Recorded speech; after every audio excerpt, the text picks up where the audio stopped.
não está na moda trazer luz sobre a questão feminina, até por causa dos índices. Então eu parto desse pressuposto. Eu já fiz o raciocínio sobre quem o homem é. Então quando eu afirmo, e assim, tem até promotoria atrás de mim, porque não gostaram, né? É como se fosse um mal público, coletivo que eu estivesse fazendo, que perpetua os males cometidos contra a mulher. Mas assim, a gente está pronto para dialogar juridicamente, filosoficamente, teologicamente. Só as pessoas virem e a gente conseguir expressar o que elas não entendem. Então, sobre o homem, eu trabalho há mais de 10 anos com homens. O cálculo está feito. O machismo não mente. Tá aí o resultado. Eu afirmo que a masculinidade é o centro da existência humana, no aspecto sociológico, aspecto social. Não no transcendente espiritual. O centro é Deus. Porém, o homem é o centro da existência humana, e quem discorda que consiga responder por que todo mal descende do homem disfuncional. Se a gente for mapear todo mal, ele nasce naquilo que o homem deixou de ser, naquilo que o homem negligencia ser. Né? E para mim o cálculo é esse. O homem sem Deus é o próprio inferno. Porém, por causa dos índices do machismo, onde a mulher se esconde, né, na minha análise, ela aceitou a prerrogativa que ela pode fugir desse inferno como um anjo. Mas a Bíblia diz que todos pecaram e destituídos estão da glória de Deus. Pastor, é muito forte falar sobre que a mulher tem potencial demoníaco. Gente, potencial não é aquilo que você é aquilo que está em potência. Eu não estou dizendo que a mulher é um demônio, eu não estou dizendo que a mulher... Eu estou dizendo que a mulher tem um potencial demoníaco maior do que o homem. Que o homem. Por quê? Porque no arquétipo histórico, teológico e não teológico, o homem se expressa. O homem você vai ver, a mulher não. Quem discorda tem que mensurar para mim onde está o mal da mulher. Por exemplo, aí o pessoal chega para mim e diz, os dois têm potencial demoníaco. Ok, por que você está me censurando? Porque eu quero mensurar o potencial demoníaco da mulher. Não, fale do potencial demoníaco do homem. Não, já estou falando há 10 anos. Agora me dê liberdade para falar também da mulher. Então, se você não concorda, mostra para mim como o mal feminino se expressa. Onde que está a maldade feminina? Ou a gente vai crer no radicalismo feminista de que se pressupõe que a mulher é um ser moralmente superior ao homem capaz de produzir o mal. Então... em todas as análises que a gente faz, inclusive na criminologia, olha o que a gente acha na criminologia. Autoridades nessa análise. O primeiro problema é que não há mensuração desse mal feminino. E a criminologia parte do ponto, promotores e juízes partem do ponto que essa mulher má, criminosa, ela... é como se ela não tivesse volição, arbítrio e vontade. Eu quero fazer o mal. Na criminologia, eles analisam que mundialmente tem esse paradoxo que a mulher só pode ser má se ela surtar ou se ela reagir a um ambiente hostil, a um ambiente machista. Então isso também... Se não pudesse ser intencional, né? Isso também é antiteológico. Porque, por exemplo, vamos lá. Aí me contradisseram falando, mas tem mulher... não falaram isso, né? Mas falou bem assim, mas tem homem manipulativo. Não, mas assim, se você for honesto e analisar de maneira histórica arquétipo feminino e masculino, você vai entender que toda maldade masculina se expressa.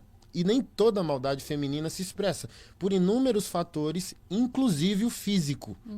Porque, por exemplo, tem 2 livros que eu indico. Porque Gênero Importa e Garota Exemplar.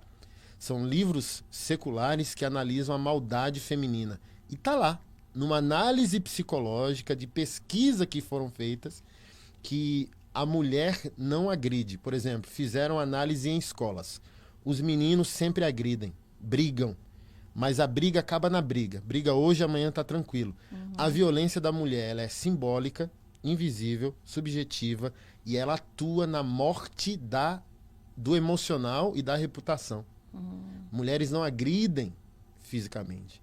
Mulheres agridem subjetivamente. Então, nessa minha abordagem do potencial demoníaco da mulher, é que até fisicamente, por não ter recebido de Deus a mesma força, até porque no mandato cultural, como a gente chama na teologia, e o mandato masculino, Deus disse, ainda não criei tal coisa, porque não há quem guarde o jardim e are a terra. Então a nossa força física também é força de provisão e proteção. Isso é significativo para a teologia cristã concernente à masculinidade. E enquanto a mulher vai buscar exercer a força dela de uma forma mais... Ela recebeu de maneira complementar de Deus a sabedoria. Deus disse para o homem, guarde o jardim, fecunde o jardim. Eu falei isso, preguei isso ontem na igreja. Para mim isso é tão relevante, a criação ali, Gênesis 1, Gênesis 2, que Deus criou a mulher para complementar o homem. Para mim, a função doméstica nem feminina é.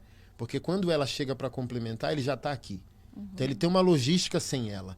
Então assim, ó, esse bloco onde o homem é força de execução e a mulher é força de sabedoria, ele é líder num ambiente que Deus proveu. E ela é líder num ambiente que Deus proveu. E eles se encontram, não são excludentes. O sentido hebraico lá da ajudadora idônea é uma reagente. Isso não é subjugar a mulher, é dar à mulher o protagonismo no ambiente dela que Deus proveu. Então ela vai olhar para a criação e vai olhar para o gerenciamento masculino. E completa. Porque hoje, no século XXI, homem é masculado e mulher é masculinizada. Por incrível que pareça, no lado bom da análise, ela está tentando ajudar a vida e o próprio Deus. Se o homem recuou e com 30 anos, na minha análise, ele ainda está no gamezinho e a mamãezinha dele é a pessoa mais importante da vida, a mulher com 30 já graduou, pós-graduou, comprou o carro, comprou o apartamento e por aí vai. Então, ela foi criada por Deus para reagir o que existe e analisar a deficiência e acoplar, evoluir. Mas por que você fala, pastor, que ela tem um potencial demoníaco maior? Gente, quando eu falo de potencial demoníaco, eu não estou falando de potencial pecaminoso. E mesmo se fosse potencial pecaminoso, pergunto mais uma vez, se a mulher peca, como ela peca? É uma pergunta que tem que responder a mim se não concordam com a minha tese. Ah, todos pecam. Tá bom. Lista para mim aqui como a mulher peca, como o pecado da mulher se expressa, como a maldade da mulher se evidencia. Toda a sociedade e evoluções necessárias sociais trouxeram um foco marginal para o homem. Por exemplo, onde que estavam esses discordantes de mim, as feministas, e essas promotoras que estão no meu pé, quando falaram, alguns anos atrás, que todo homem é um estuprador em potencial? Pois é. Então, assim, ó, onde eu concluo essa minha tese? Para mim, a mulher tem um potencial demoníaco maior, e esse potencial demoníaco é o quê? É uma reação violenta a uma injustiça. Porque, por exemplo, se o machismo existe, se historicamente a mulher não tem a evidência que deveria ter, não é tratada com a dignidade que deveria ser, ela está acumulando dores, ok? Se você pegar, o exemplo que eu dou é político. Se você pegar um público conservador, protestando, sou conservador, pró-família, pró-fé, pró-arma, tal. Ele tá com a camisa do Brasil, com a família, criança, velhinho, e quase nada é quebrado. Porque ele não tem a dor do dano. Ele não tem a dor, ele tá... Esse conservadorismo tem por aliado o capitalismo, ele está bem, assim, ele protesta menos, e aquilo que ele protesta é uma coisa ou outra, mas ele está no volante da vida. Já aquela classe que chamam de minoria, tem a dor da alienação, da opressão, da marginalização, da pobreza. A possibilidade de um cara de minoria ser mais violento que um cara de maioria, conservador, é muito maior. Sim, porque ele já está acumulando dentro dele. Porque ele já está acumulando. Então, o que eu chamo de potencial demoníaco é esse impulso por causa da dor. Sim. Tipo assim, ó, estão me alienando há anos. Quando eu estourar, ninguém me segura. Sim. Então eu não estou dizendo que ela é mais pecadora, sabe? Que o homem, mais maligna. Eu estou dizendo, se ela estourar, meu amigo... Ela é menos impulsiva, né? Ela vai acumulando e vai agindo de uma forma mais... né, Sim. E assim, ó, vamos lá, escondida. para eu concluir de fato. Esse potencial no homem se expressa com omissão ou pressão. Ou o homem cria o problema, ou ele se omite em resolver. Na mulher, é por meio de sedução, manipulação. Todo arquétipo bíblico, Herodias, Jezabel, Eva, não foi o imperativo físico, foi o imperativo da sensualidade e da manipulação. Herodias ali, olha como sua filha dança bem, e chamou a atenção das autoridades. O que você quer? Então ela usou a sensualidade para manipular o contexto para obter o que gostaria. Para piorar, o pessoal ficou chateado porque eu disse que o problema da mulher disfuncional é a ausência de liderança. Tipo, você está dizendo então que se um homem liderar uma mulher, ela não tem um potencial demoníaco. A gente é o povo da cruz, eu estou falando de redenção. Se você está lidando com um homem que entendeu o evangelho, a possibilidade desse homem ser um equalizador de qualquer situação, inclusive, assim, ó, minha esposa. Minha esposa, ela fez a primeira tatuagem com 12 anos. Minha esposa começou a vida sexual ativa aos 12. Quando eu cheguei na vida da minha esposa, ela já era evangélica. Mas todo namoradinho evangélico que ela teve, quis ter relacionamento sexual com ela. Então chega um homem de Deus como um equalizador. Ei, chegou um homem de Deus, e um homem de Deus não chega para perpetuar problemas, ele chega para resolver problemas. Obviamente que o problema de uma mulher disfuncional é um problema de liderança. E você pega o arquétipo de Jezabel. A liderança que não é equivalente cristocêntrica. E a opressão, né? Que as Que é pessoas... serviço, Exato. que é dedicação. O homem de Deus chegou para doar.